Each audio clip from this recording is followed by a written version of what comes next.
I am Andrea Kazak, and I'm the Digital Media Coordinator for Good News Ministries. I work for Good News Ministries. I work at Good News Ministries.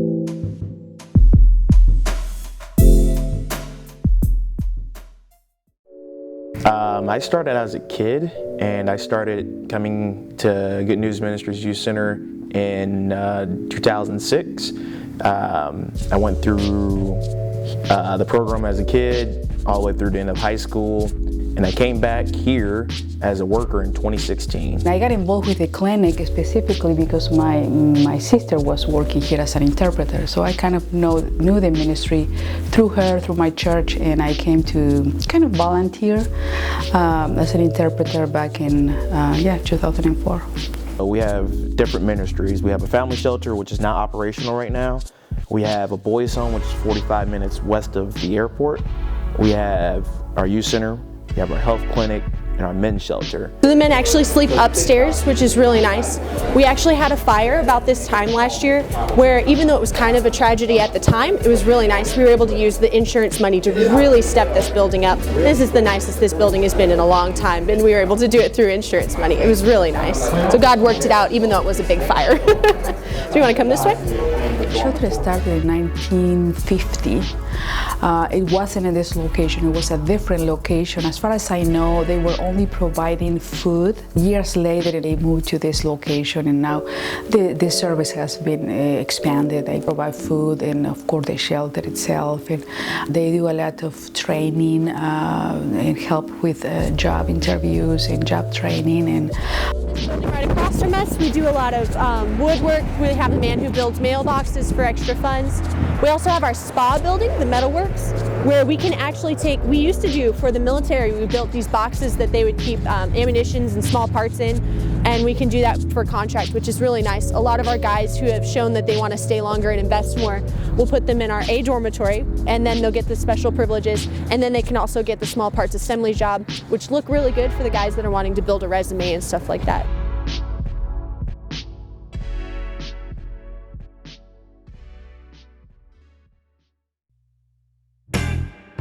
Our kids ministry started in our men's shelter right next door. So right next to the wall of us right here is the men's shelter. And it started with our executive director seeing kids just walking around and just not having any home life or anything, no parent to care for them.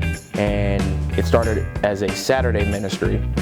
Kids would get lemonade and they'll hear a message, and the kids just kept coming back, and it really got big.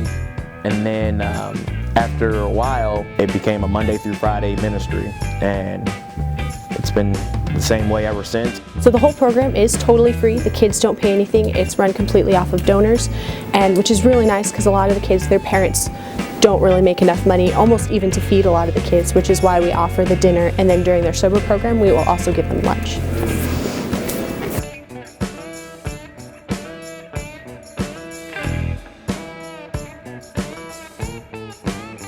So this is the Good News Health Clinic. We're able to help a lot of the underprivileged and the uninsured in this community.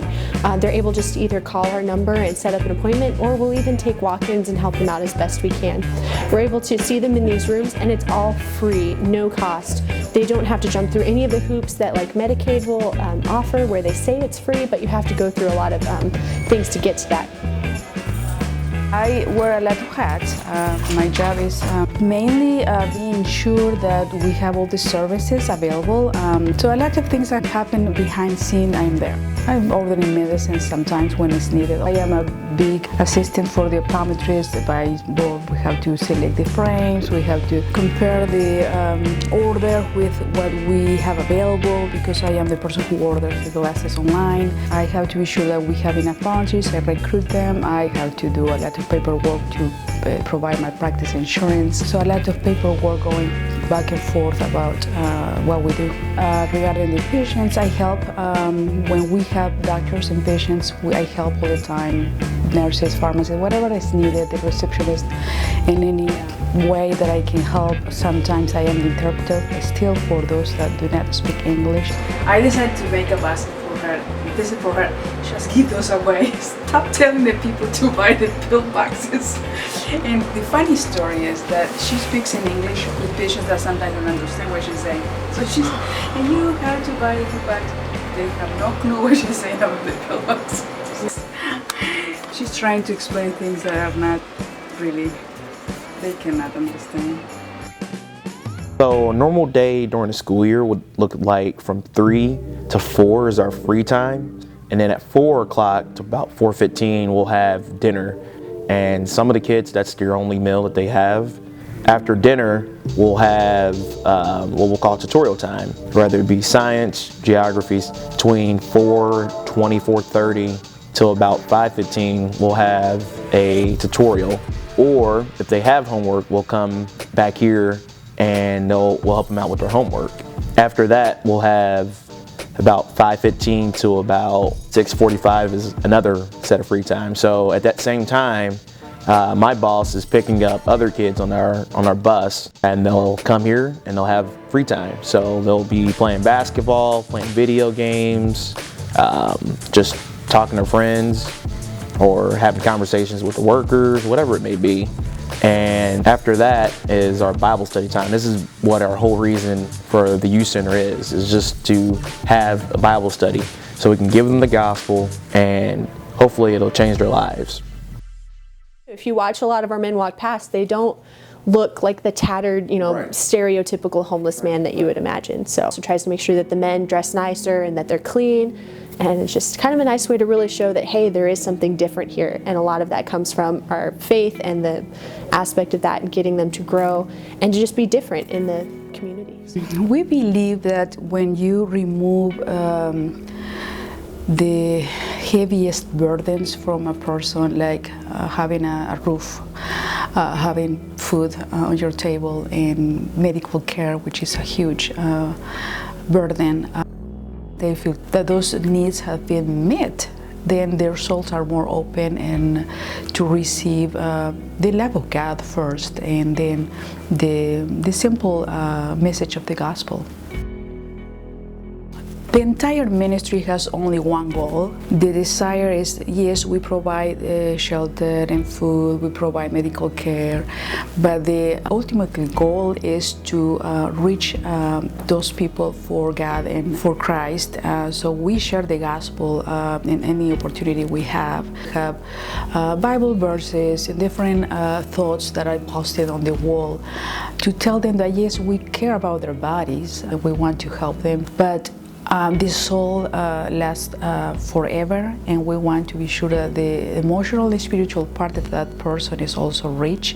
Our men's shelter ministry, you have a lot of men in there that could be on their own, but they stay here because they know that they're loved, and if they go back, they're going to go back into the same addictions or wasting their money.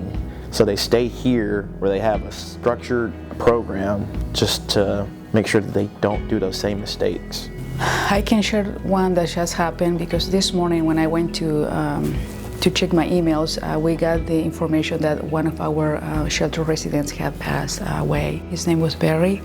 His body has been abused over and over by himself. I mean, just substance abuse and other misuse of his own body. So throughout the years and throughout all the help, and he was able to understand the gospel, the message of God, the message of love.